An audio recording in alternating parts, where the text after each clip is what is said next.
Now it's time for Fiscal Focus, the segment where we chat to an expert in the industry and, of course, proudly sponsored by InfoChoice this year. Once again, your choice of information on Australian consumer finance. So, diving straight in, our first Fiscal Focus guest of 2025 is Ben Kingsley, who's a qualified property investment advisor, co-founder of money management platform Moorr, and co-host of the very popular Property Couch podcast. G'day, Ben. Welcome to the Savings Tip Jar. Thanks for having me, lads. I'm really glad to be here. Good to have you on, our first guest, Ben, of 2025. So excuse us if we're a little bit rusty and a little bit pudgy around the chin, jaw area, after a few too many seafood baskets and beers over the Christmas break. But a little thing we're doing to kick off this year's season is we're asking guests to provide a savings tip. So straight off the bat, do you have any savings tips for us, Ben? Oh, look, I've got hundreds of them and having looked after tens of thousands of customers across the journey, but I'm going to go with one that I think is really pertinent for this time of the year, and that is to have an annual surplus target. So obviously we're taught to spend less than we earn. And so how much should that target be? I think that's really important that people don't just guess it. I also think they should do, some science around it in thinking about, okay, this is my income coming in. This is the expenditure that I've set aside for the year. And this is basically the target that I'm going after, because every decision outside of those dollars allocated is going to impact that client or that consumer, I should say, in terms of how much, they're going to trap over the course of the 12 months. So I think that's a huge one for people to be thinking about. Yeah, that's a great one, actually, because I definitely just last week was doing quite a bit, just sort of poring over my own sort of finance spreadsheet and sort of generating my own projections on how much I could realistically save as a household. Just assuming things like just assuming the worst, that there won't be any rate cuts, even though that might happen and that might be a bonus. But you want to sort of make it hard for yourself when you're doing the projections and see that even under those tough circumstances, you can save. And I guess coming up with that surplus number is a sort of good goal for you to aim for. So I like that one. It's a bit different from the sort of generic sort of savings tips that people often say at the start of the year. So good stuff. But just getting into its the meaty stuff here.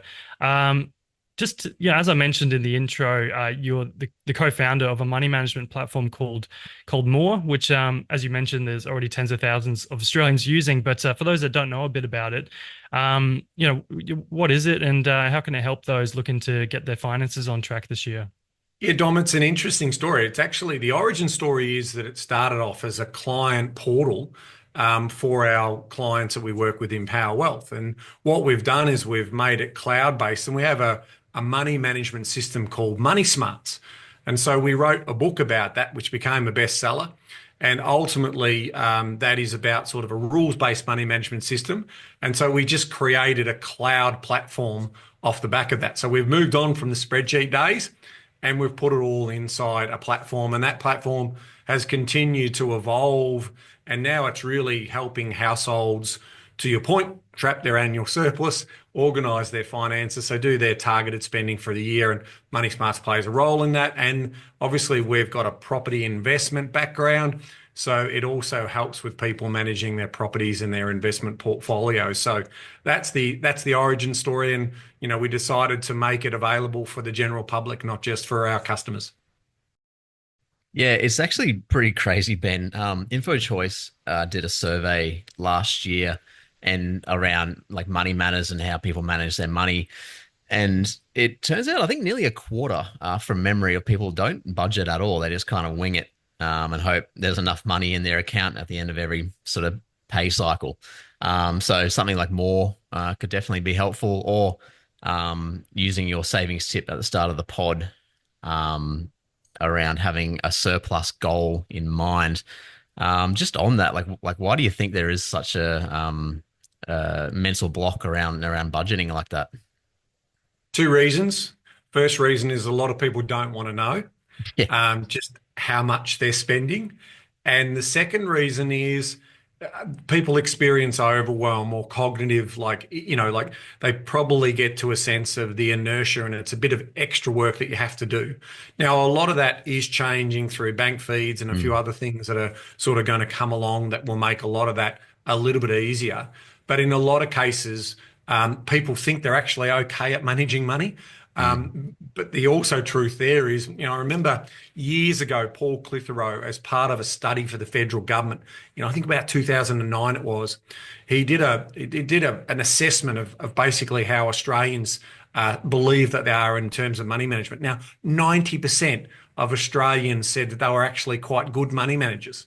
Now, that's completely inconsistent with the actual truth. We know that a lot of people suffer from debt problems and credit card and overspending. So, because that was a self-assessment, a lot of people think that running solvency, in other words, having a little bit of extra cash in the bank account at the end of the month, is actually good money management. We know that that's not the case.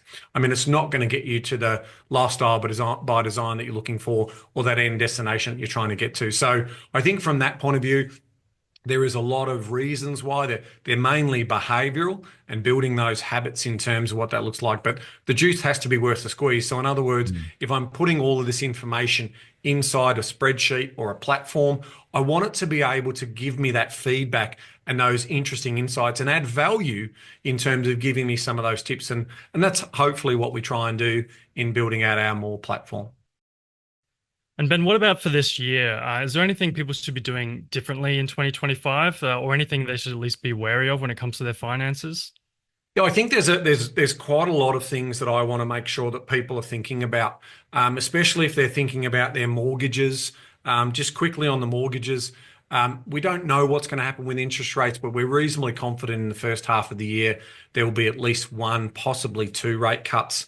Of what we're seeing, we think inflation is at a stage now where the RBA can move on the cash rate. So I think that that's important to make sure that you're getting the most attractive deal. And if cash flow is tight, start to think about maybe hedging your bets and having a small portion in fixed. There are some really attractive 1 and 2 year fixed rates out there at the moment. I'd be looking at those, but I wouldn't be basically putting all of my eggs in that basket, because usually when really attractive fixed rates are in the market, that's a signal that variable rates are on their way down. So I think it is really more for those people who are really conscious about just how tight their budget is and basically making sure they've got some comfort with some of that money. But I'm a big fan of offset accounts, so I do like to see a fair, healthy size in variable, so we can build up that savings buffer inside the offset. It's the great guessing game, isn't it, Ben, as to when interest rates are going to come down. I think, people who are comparing their home loans or taking stock are seeing those fixed rates tumbling down, and they might be a bit tempted. But that's, yeah, as you said, it's a good indicator of variable rates might be soon to follow.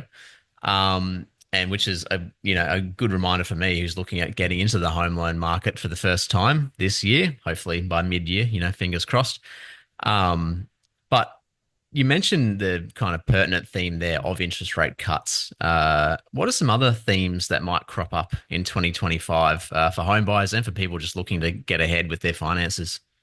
Well, I think for the home buyers, which is sort of the space that I spend a lot of Mm, time in, there's no doubt that sentiment is going to shift. So if we look at sort of the Westpac Melbourne Institute sentiment surveys, we get an indication in terms of whether now's a good time to be buying property. And throughout the course of 2024 and 2023, it was negative. It was more pessimism than optimism. We are starting to see that trending higher. And so we do expect that if 1 or 2 cash rates occur in the first half of the year, that's going to change that sentiment. And so people like yourself, Harrison, in terms of thinking about getting into the market, well, one of my big tips is let's get organised, let's get prepared, because if we can move before the masses, we're mm, not going to be competing in regards to a lot more buyer competition out there, right? So we know that property is quite emotional. We know that it can turn on a dime in terms of the sentiment in the market. If you're looking out there and there's 2 or 3 buyers for every property, all of a sudden now it's about how much you can afford and how much that next person can afford, and that pushes values higher. So that's my first tip in terms of move before the bulk of the market moves. In terms of that affordability test, I'd like you to think about what you can afford today, but also think about what some of your future plans are tomorrow. So if you're looking at starting a family, if you're looking at having any sort of larger debts that's going to come on or a change of income, it's really important that you can hold that property for the long term.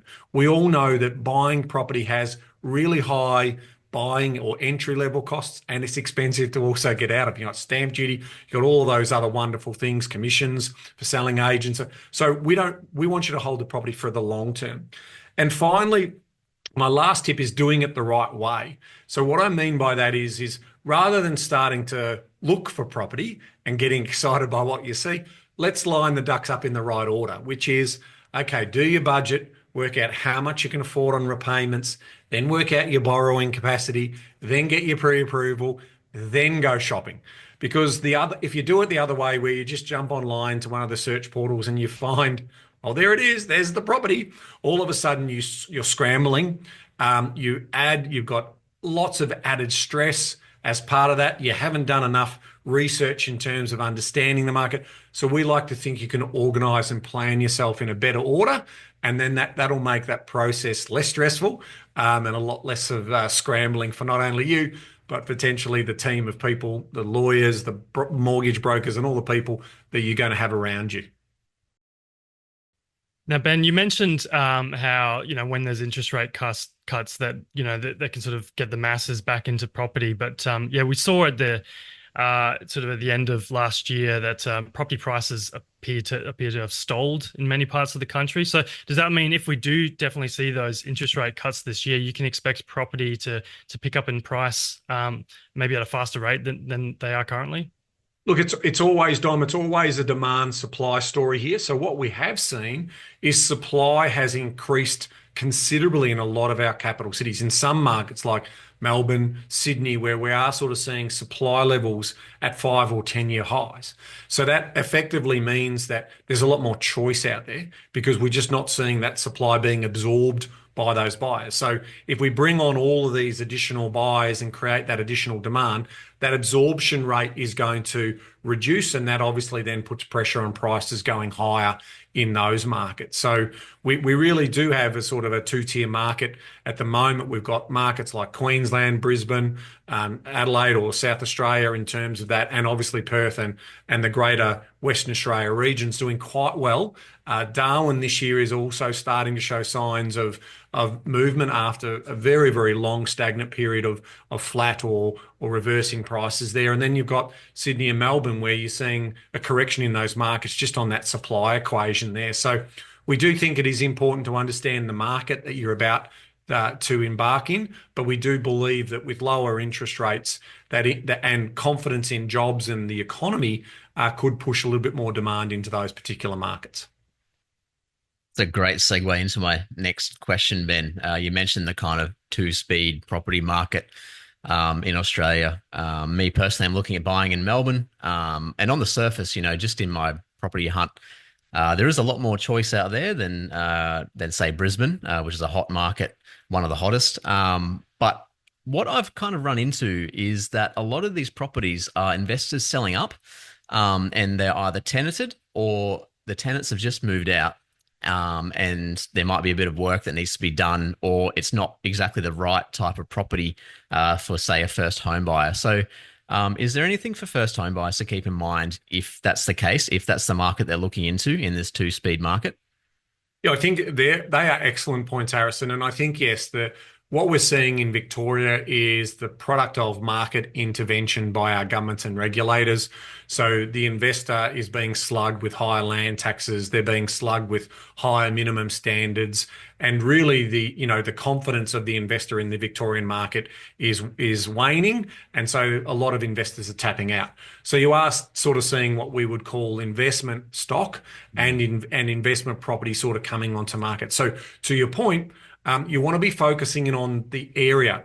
The land does most of the appreciating over time. So if you can find a property that has good bones, but even if it's a little bit tired, that's potentially an excellent property to buy to sort of put a lick of paint on, to do some cosmetic improvements, and you're going to get an immediate uplift in terms of the value on those particular areas. So you've still got to do your research in terms of those particular markets. Like if some of those properties are on main roads or in locations or pockets of those locations which aren't satisfactory or risk of flood zones or whatever that looks like, you still need to do that due diligence. But it does open up more choice for you. And with that choice, obviously, it means you can negotiate a little bit harder as well if you find that right property, unless that property comes under competition. What we do know about all good property in all good markets is if they really are great quality properties that really have scarcity or high emotional demand, they will always be under competition. There'll always be a family or people who just love that aspect, that location,